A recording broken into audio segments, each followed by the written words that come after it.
And Ro, I'd like to ask now about the developing situation with Russia. The White House accused Russia of escalating tensions Wednesday as an estimated 30,000 Russian troops begin 10 days of military drills in Belarus. Now, you've called for the Biden administration to exhaust all diplomatic efforts with Russia.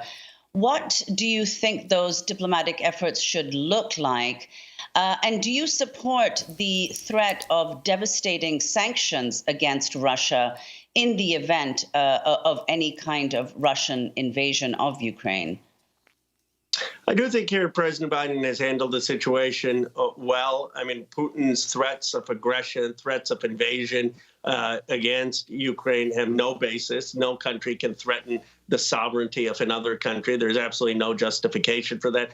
President Biden has said that that will be met with severe consequences, and all of the sanctions that he's outlined targeting Putin himself and the financial sanctions are things that he needs to put on the table to make it clear that that Putin shouldn't do that there is going to be a huge impact if he does it. And I think that has been effective in deterring Putin. But we need to have a resolution with diplomatic options. And I've said everything there ought to be on the table, including the status of Ukraine and NATO. I believe President Bush made a blunder when he said that we were definitely going to have Ukraine in NATO, and then we haven't followed through. I mean, and it seems that there isn't any intention of following through. And so everything needs to be discussed on what will actually secure Ukraine. But that doesn't mean that Putin has any justification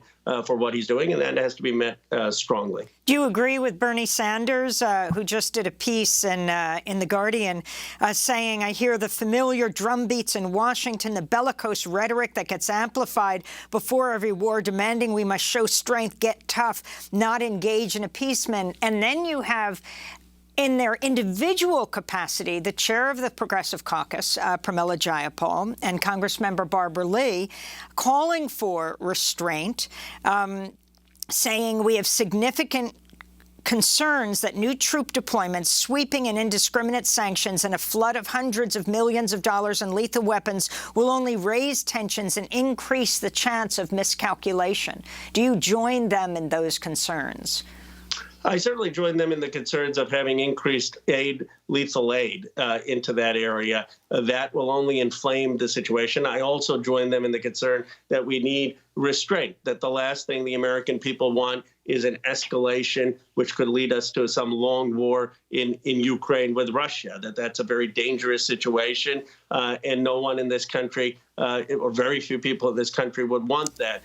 There's a reason President Obama didn't send lethal aid into Ukraine and had a greater restraint in his approach. So I do think we should do everything possible not to escalate the situation while having the moral clarity that Putin is in the wrong in this case, that there's simply no justification for the invasion or the threat of invasion. Ro, we'd like to go back to your book and the story you tell about your maternal grandfather, who was part of Gandhi's Quit India movement, calling for the British to leave India. Could you speak about him and how he inspired you? Well, Amarnath Vidyalankar is a hero of mine. He spent 15 years in India's independence movement. He's my mother's father. He worked with Lala Lajpat Rai. He was a part of the People's Servant Society and was a secretary to Lala Lajpat Rai. He spent 4 years in jail during the 1940s as part of Quit India, and then he lived to see India be free and be part of India's first parliament. I suppose when I think about his sacrifices, his life far more courageous than anything I've had to go through. When I think of my late colleague John Lewis' his sacrifice, when I think about all of the people who have pushed for human rights and freedoms, it gives me hope of the possibility of us overcoming a lot of the divisions now the challenges now are daunting, but perhaps not nearly as daunting as things that my grandfather or John Lewis or others have faced.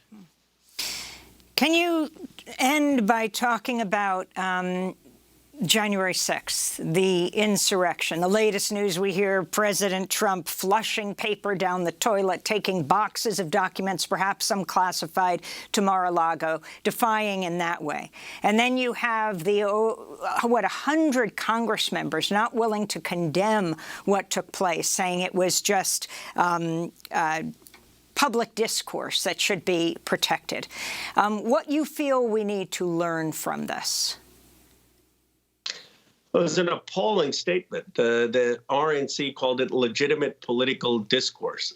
Scaling Capitol walls are legitimate political discourse. Waving Confederate flags in the Capitol is legitimate political discourse. I mean, there's been a loss of total perspective. And it is, of course, a shameful day. But what we ought to do is look at all of the causes of it. Partly, we have to look at the causes of social media, where there were specific targeted threats of assassination. And some of these social media companies like Facebook sat on that, did not give that information to law enforcement. But beyond that, we need accountability, not just of the people who were out there rioting or insurrectionists, but of the strategists, the people who plotted this. We haven't gotten that to them yet, and that's what the commission needs to do.